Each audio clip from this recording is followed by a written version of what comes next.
नमस्कार प्यारे विद्वान साथियों, मैं महेंद्र चौधरी आप सभी का पीएसपी के इस ऑनलाइन डिजिटल प्लेटफॉर्म पर हार्दिक अभिनंदन करता हूं। दोस्तों, कल हमने जो टॉपिक था उसका नाम था फ्रैक्शन, और हमने जो भिन्न और दशमलव जो है इसकी बेसिक अवधारणा के बारे में कल कुछ सीखा था। आज उसी को लेकर हम आगे चर्चा करते हैं कि ये जो हमारा टॉपिक है फ्रैक्शन, इससे संबंधित किस प्रकार के हमारे प्रश्न बनते हैं। तो देखते हैं, यानी टॉपिक का जो नाम था वो है क्या, फ्रैक्शन, भिन्न।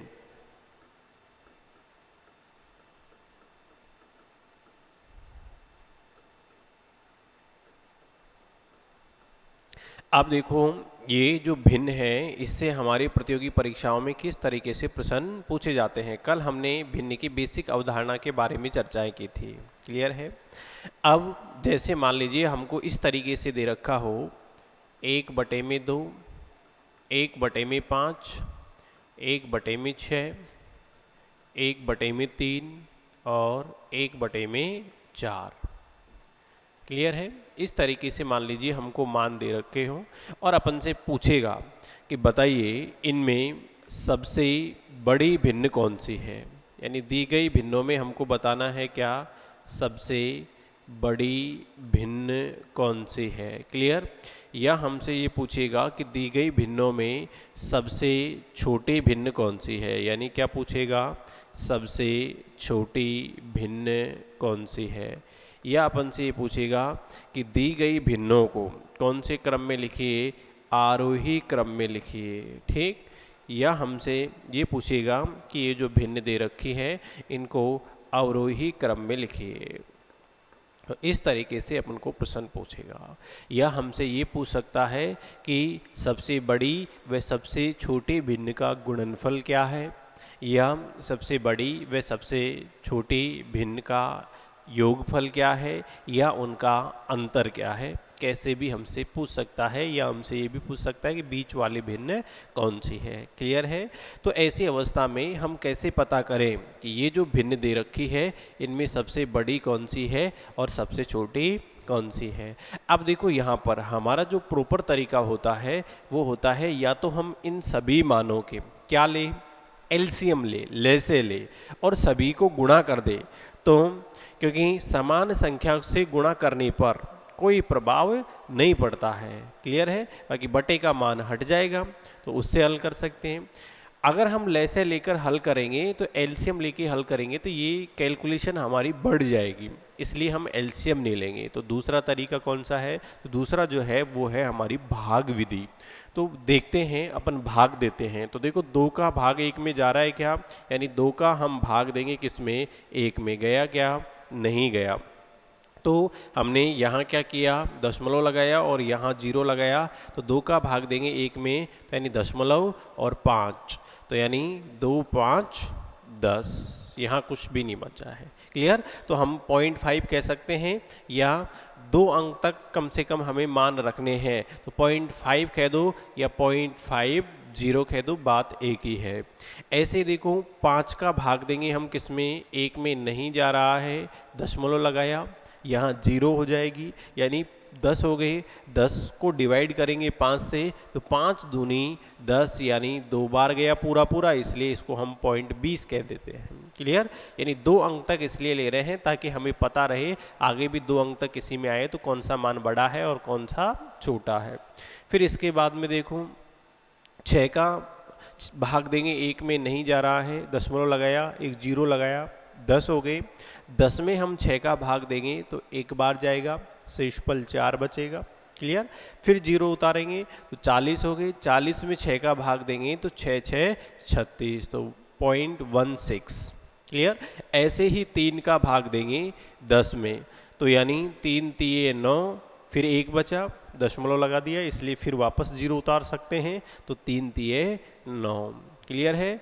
ऐसे ही यहाँ 4 का भाग देंगे, 1 में नहीं जा रहा है तो यहाँ दशमलव लगाया, 4 का भाग दिया, 4 दूनी 8, कितने बचे, 2 बच गए। फिर 0 उतारा, 4 पंजे 20, यानी 0.25। यहाँ तक क्लियर है, इतना सा तो लगभग सभी को आता है।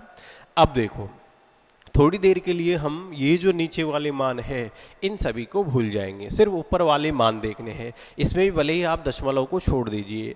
बताइए आपको दिखने में यानी कौन सा मान सबसे बड़ा दिखाई दे रहा है इनमें से? तो सबसे बड़ा मान क्या है? 0.50 यानी 0.50 है। क्लियर? तो सबसे बड़ी भिन्न कौन सी हो गई? तो सबसे बड़ी भिन्न हो गई भाई हमारी कौन सी? 1/2। तो सबसे बड़ी जो भिन्न है वो हो गई भाई कितनी? 1/2। और हम सबसे छोटे मान की बात करें तो सबसे छोटा क्या है? 16 है, 16 है इन सभी मानों में। तो इसका मतलब सबसे छोटी भिन्न क्या हो गई? 1/6। क्लियर है?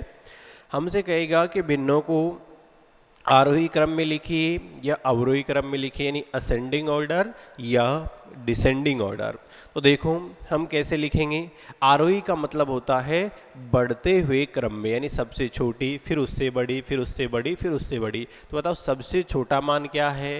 यानी 0.16 है। तो सबसे छोटी भिन्न जो है वो कौन सी हो गई? तो सबसे छोटी जो भिन्न है वो हो गई भाई 1/6। फिर इससे ठीक बड़ी यानी 16 से ठीक बड़ा क्या है? 20। तो ये हो गई 1/5।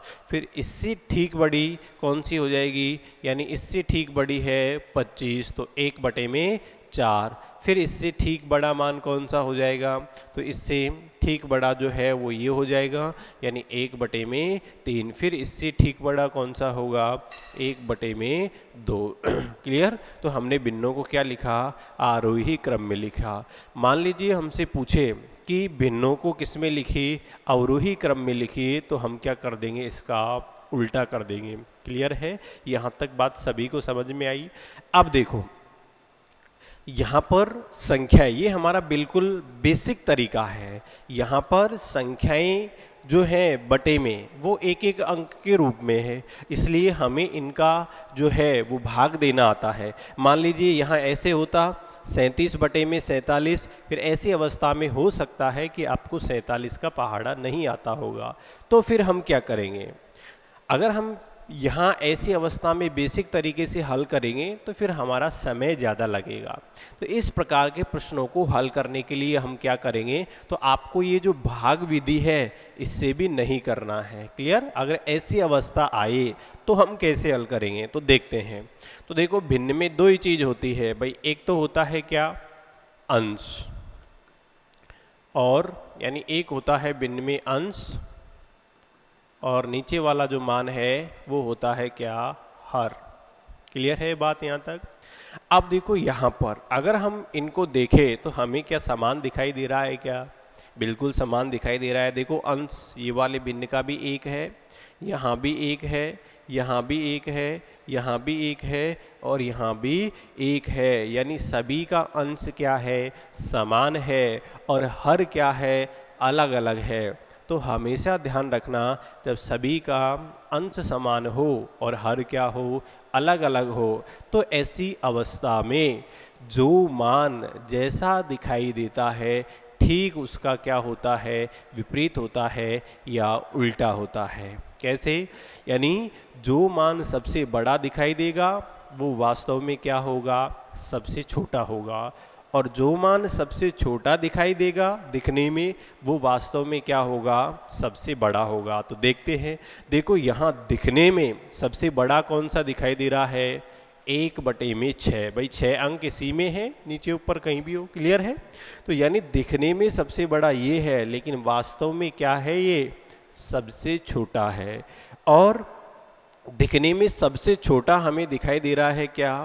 1/2, लेकिन वास्तव में ये क्या है? सबसे बड़ा है। क्लियर? तो ये वाला तरीके को हमको ध्यान में रखना है। यानी जब अंश समान हो और हर अलग अलग हो तो ऐसी अवस्था में जो मान जैसा दिखाई देता है ठीक उसके विपरीत होता है, अर्थात जो मान सबसे बड़ा दिखाई देता है वो वास्तव में सबसे छोटा होता है, और जो मान सबसे छोटा दिखाई देता है वो वास्तव में क्या होता है? सबसे बड़ा होता है। क्लियर है? तो लिख लेते हैं। देखो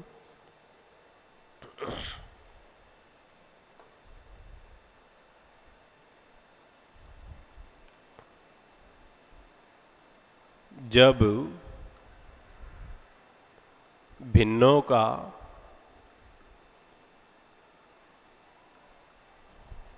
अंश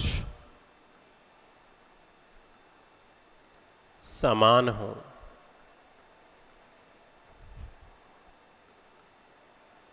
और हर अलग अलग हो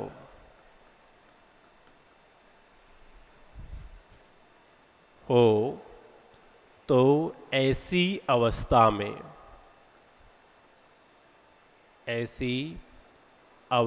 में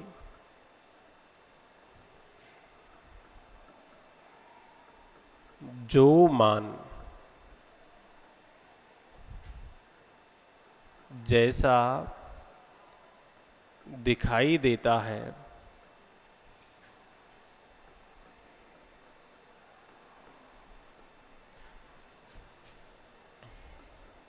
ठीक उसके विपरीत होता है अर्थात जो मान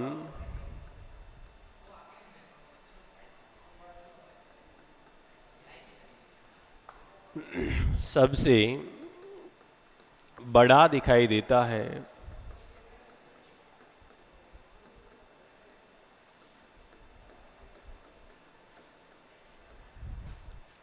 वो वास्तव में सबसे छोटा होता है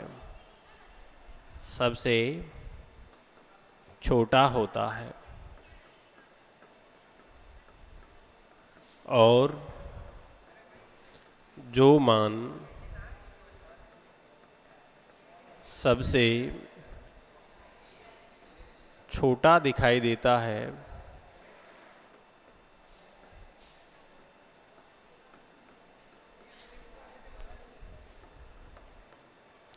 वह वास्तव में